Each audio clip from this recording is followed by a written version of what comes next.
A lot of people came into this day today with NVIDIA gapping up to all-time highs, assuming that the stock was going to run to 550, maybe even 600. You had people yesterday that were piling into $600 and $700 call options, which is just the most ridiculous thing that I have seen. But people are piling into those call options in anticipation for a $200 gap up on NVIDIA. You have to understand the way that market dynamics work. NVIDIA has gapped up now 3 times consecutively on earnings in a huge way. This is a perfect situation for a bull trap and a profit-taking moment. And that is exactly what I had said to you yesterday right here on this live stream. And you don't have to take my word for it. I come on this live stream and I tell you guys, hey, go back, check out the live stream from yesterday in case you missed it. I did you a solid because I went back and to the live stream yesterday and I grabbed you a video clip.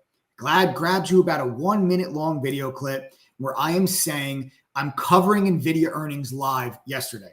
So yesterday after the bell, I was live here on YouTube. When NVIDIA earnings came out, I was covering it live.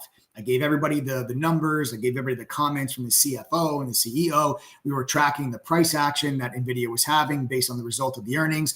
And then I was giving you my analysis and how I planned on trading NVIDIA. Because again, I stick my neck out there, guys. I tell you exactly what I think is going to happen tomorrow, this week, next week. I don't just come on and tell you, oh, hey, this is what happened today, or this is what happened yesterday. This is what happened in the past. That's easy. Anybody can come on and be like, oh, look, this is what happened today. The markets went down for these reasons. No, I'm going to come on the day prior and I'm going to tell you I think the market's going to go down the next day for these reasons. That's a lot harder. And that's something that a lot of people are afraid to do.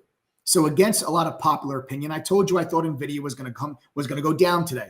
My exact words were, I believe NVIDIA is going to close lower than where it opens. My exact words were, we're going to gap above 500, and then you're going to see profit taking kick in, and I expect that profit taking to cause a big red day in AMD. I've got the video clip. This is from yesterday's live stream in case you missed it. So let's go ahead right now, guys, and play that clip. Now, let me tell you exactly what I think is going to transpire on NVIDIA stock tomorrow. Now, this is a really good earnings number. You're going to get this gap up. This gap up's taking you to around that $500 level. But I'm going to tell you something that I think right now. I think, and I'm going to really go out on a limb when I say this, I think that tomorrow's gap up, because you're going to gap up, tomorrow's gap up, I think the stock closes lower than where it opens. I'm not telling you I think the stock sells off to 450 and gives back the entire move, but I think that this is the third gap up on earnings in a row. I think a move above 500 is going to trigger some profit taking, and that might give you that pullback back down underneath 500.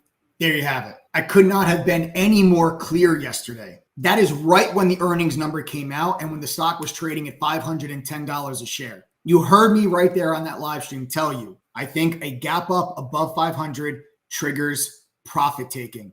And my friends, look at what happened to NVIDIA today. Look at the candle on the daily chart. Are you kidding me? Look at this. Look at this candle. Look at that candle. Are you kidding? Look at intraday. Look, we said a gap above 500 triggers profit taking. You guys want to know what the high of the day is today? 502.66. Opened at 502. We closed at 472. It's a $30 move.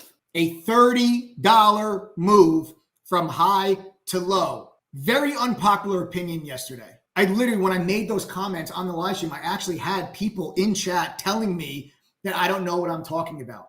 Really? I mean, listen, if you don't want to agree with my analysis, that's totally fine, right? I'm not going to be right all the time. Like you have to be open to other people's analysis, right? Like even though I think something's going to happen, doesn't mean I'm just completely oblivious to somebody else's thought process or somebody else's idea. But to come on and be like, oh, you don't know what you're talking about? My man, I've been doing this for almost 18 years. I was trained at a hedge fund, worked at a hedge fund, received the Trader of the Year award in 2008. I know what I'm talking about.